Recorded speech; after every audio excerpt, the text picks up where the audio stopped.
According to the central bank, Sri Lanka will issue development bonds with a maturity period of 1 year, 1 year and 3 months, 2 years, 2 years and 3 months, and 4 years under a fixed interest rate. Foreign citizens and entities, non-resident Sri Lankans, dual citizens, holders of personal foreign currency accounts, licensed specialized banks, licensed finance companies, and companies that have entered into an agreement with the Board of Investment are among the eligible investors. The move undertaken by the central bank to issue development bonds worth $200 million against a backdrop in which the country has a massive amount of foreign debt to be settled this year. We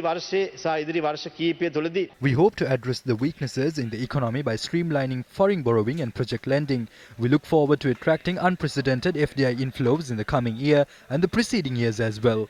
We are holding discussions with the banks of friendly nations to increase our reserves through currency swaps and other mechanisms. We have to settle $6.8 billion in foreign debt inclusive of interest in 2021.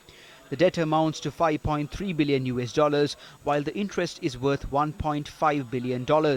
Our government has decided to depend on local sources to obtain debt.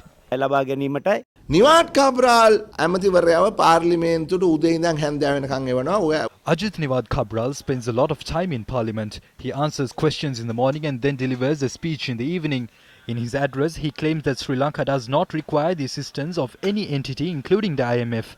He also goes on to claim that the government has done a splendid job in the economic front and that the rupee has been stabilized. Yesterday, co-cabinet spokesman Udaya Gammanpila came out and told foreign lenders that it would be a great help if they can roll over the debt. It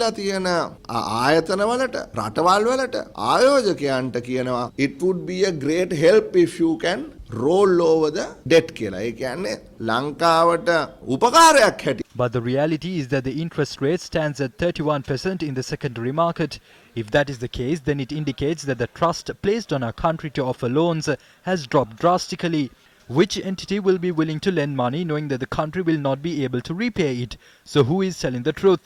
Is it Niwad Cabral, the State Minister for Money and Capital Market, who makes remarks in Parliament? Or is it Minister Udaya Gammanpila, who comments as the co-cabinet spokesperson? Today's papers have carried an advertisement seeking to obtain $200 million.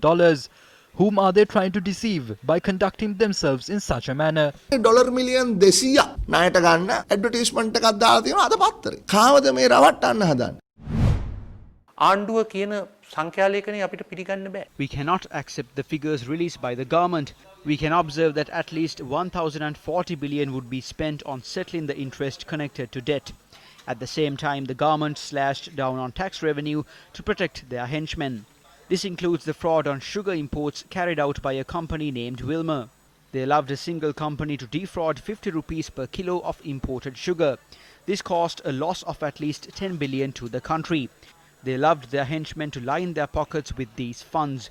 The individual linked to this fraud paid a large amount of ransom in the construction of the Shangri-La Hotel.